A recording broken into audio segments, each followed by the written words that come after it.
record now. All right. Well, thank you, Bridgette, for sitting with me and having this conversation. We're talking to Bridgette Agbozo, who has been working as a contact tracer for how long now? What, 6, 7 months? What are the J months? I can never. Yes. So since the summer. Yeah, summer. And what I think a lot of people want to know is just what is a contact tracer? So what does a contact tracer do? Yeah, so scrolling back a little bit, contact tracing is pretty much a tool that can hopefully reduce the spread of infections or diseases. And a contact tracer is a person who uses that tool. So pretty much you have someone who is positive or they have some kind of infection or virus. And then the people who are in contact with that person, that positive or that case patient, are considered contacts. The contact tracer reaches out to those contacts, sees how they're doing, provides recommendations, supports them, monitors them, and makes sure that they're okay. So I have a question. If you get a call from a contact tracer, are you told who you had contact with? Great question. So no, there are legislative bodies or there are pieces of legislation that prevent that kind of health information from being shared with other people. So just as if you wouldn't want your medical information to be shared with someone, we wouldn't share that person's medical information with you. So it's all anonymous, confidential, that kind of stuff. The only way that you would know is if you were to go ask a bunch of people, hey, are you positive? And then that's your own investigation, but we don't facilitate that. All right. So what have your experiences been like? What are you kind of seeing, trends, patterns, things you want to tell people to just be kind of mindful of in terms of navigating this ongoing pandemic? Because I think a lot of people are starting to loosen or lessen how kind of intensely they are following guidelines. What have you been experiencing? What are your thoughts on that? Yeah, so I've definitely seen a change from the summer to now that we're in the winter. People they've kind of adjusted to the baseline, and I think when we get comfortable, that's when we make decisions we wouldn't typically make. A lot of the things that I've noticed are people who just are struggling to sift through the noise. There's a lot of especially digital noise right now, and a lot of my job is clearing up that noise and saying, hey, I totally understand, empathize with the crazy nature of all of this. Here are the things that we know right now. So lots of myth busting and empathizing with people, and also supporting them through the larger systemic issues they may be dealing with. So I think most people realize most people aren't working. Most people aren't able to travel. They're not able to do the things they typically could do, may not be able to have access to the food that they usually would. And it's revealing a lot of, like I said, those systemic issues. So in my role, I support people in finding resources. I don't necessarily give them the food because I don't have the food to give. Mm-hmm. But I'm like, hey, you said that you need help with XYZ thing. Let me try to connect you with this resource. But just like I said, one of the major things I've seen is that there's been a decrease in funding. So a lot of these resources are tapped out because there's such a massive need. So it can be disheartening to not be able to support people holistically.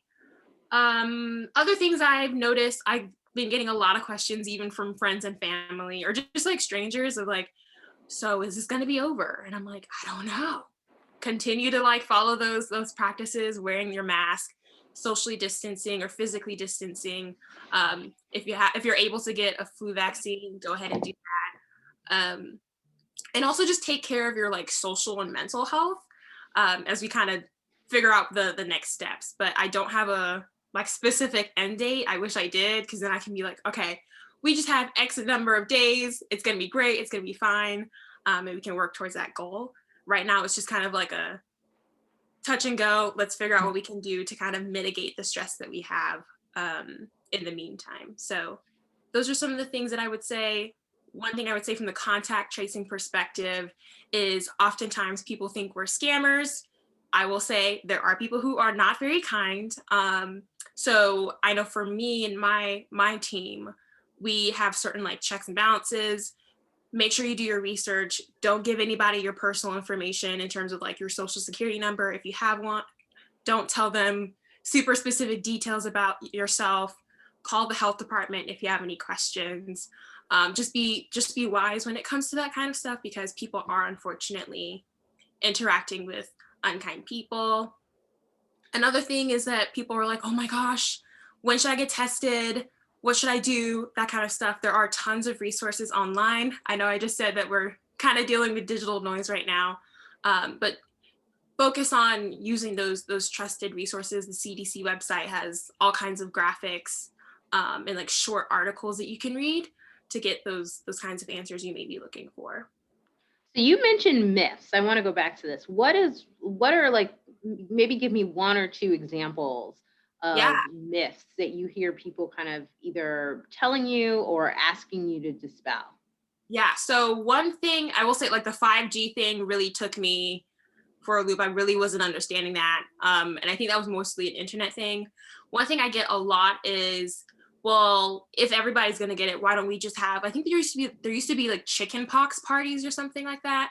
Just throw everybody in a room, everybody gets it, and then we'll be done with it. I wouldn't recommend doing that. Right. I would not chance it. I feel like that could go left very quickly. So people just really wanting to just get it over with. Mm-hmm. That's one thing I've heard. Another thing that it's not real. It's very real. I've had friends and family who've had it. I deal with people passing pretty regularly. It's a very real thing. Another thing different, like medical supplements. Like there's all these weird, I don't want to say weird, but these like homemade concoctions that you can remedies make. And things remedies like that. remedies yeah. So I wouldn't rest your trust in that. Like that's not there isn't enough evidence that I trust to say yes, that's something that you can do to protect yourself. Also, I will say that some people think that Black people can't get it. Not really sure. Right. We know that's not true. I don't know. Maybe when Idris got it, that's when people were like, yeah. I don't know. I don't know how that exactly happened, but I will say the virus doesn't really discriminate. It's just a matter of like what happens once you get it. That okay. Can be a little shaky. But yeah, no one's really felt like fully protected in terms of identities. So I'm usually like, hey friend, just because you're Black doesn't mean you won't get it, or right. you won't have long-term effects from it. So those are some of the things I hear pretty often. So the last question I have is that, in thinking about contact tracing, are there places or situations that you feel like are really the hot spots that you definitely need to avoid? Like we know everybody needs to be wearing a mask and they need to be washing their hands. And if they're feeling sick or, then they need to immediately just start quarantining regardless of what it is. Better to be safe or sorry. Yeah. But as people are thinking about holidays and just, I think, getting more and more cabin fever, and thinking, well, maybe I can do this, anything that you've noticed or you would say, listen, these spaces, I would avoid more than others, or if you're going to be in them, be aware. Yeah, great question. I will say before I answer that, it just takes one time. Right. Like it just takes one exposure. So that's why it's at least in my opinion, important to be very vigilant. And I understand that level of vigilance can increase your stress, which obviously impacts your immunity. Mm-hmm. So just be mindful of that. It may be that one time, oh, let me just go to my friend's house that one time, and it could end in a way that you would not like. In terms of particular places, I don't have any like specific stats of like, don't go to this place, don't go to that place. But some of the things that I'm mindful of personally are like going to like large gatherings, church. Not in school, but like school related things, parties, indoor get-togethers. I don't really do that right now. I know that at least where I'm at, it's cold, so I can't do outdoor gatherings as much. And I know that's something that researchers are mindful of, and just people are mindful of. Being mindful at work. I know some people have struggles with maybe their management or the owner of an organization isn't in support, do what you can to protect yourself. Because there's kind of this like toss up of like, do I quit this and then I don't have a job, or Right. do I go to this job and then I'm at risk and I may have other complications? So just be mindful of that. The grocery store is another thing I'm seeing a lot online of people being like, should I go to the grocery store or not? There are so many food delivery options, even restaurants. Like, you won't catch me in a restaurant just Mhm. because I also don't like mouths. They're just kind of weird to me. But curbside, let's Yeah. do curbside. It's free depending on where you're going. And that way you can kind of reduce the anxiety, which for me is the most important thing. You can reduce your anxiety around, is this the time? Is this the place that it's gonna happen? Like waiting for the other shoe to fall. Um, Other things, other places. Yeah, I whenever I'm going to like a medical appointment, which I've reluctantly gone because I needed to do what I had to do, like get glasses.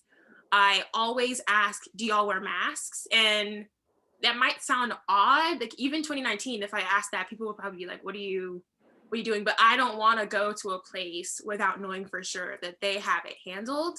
And Mhm. so I'm very careful. I don't walk around people. I keep my distance because you just never know. And you're able to control your behavior a little bit more than somebody else's behavior. Right. Right. Yeah. No, absolutely.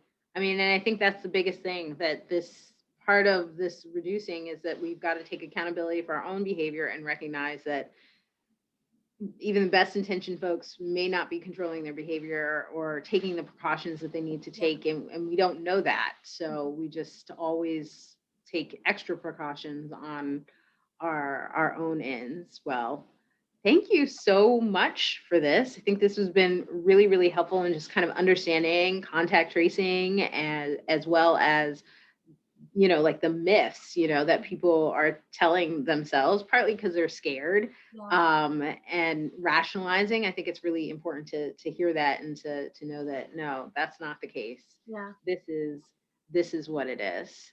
Mhm. So thank you so much Yes. for taking this time and talking with us.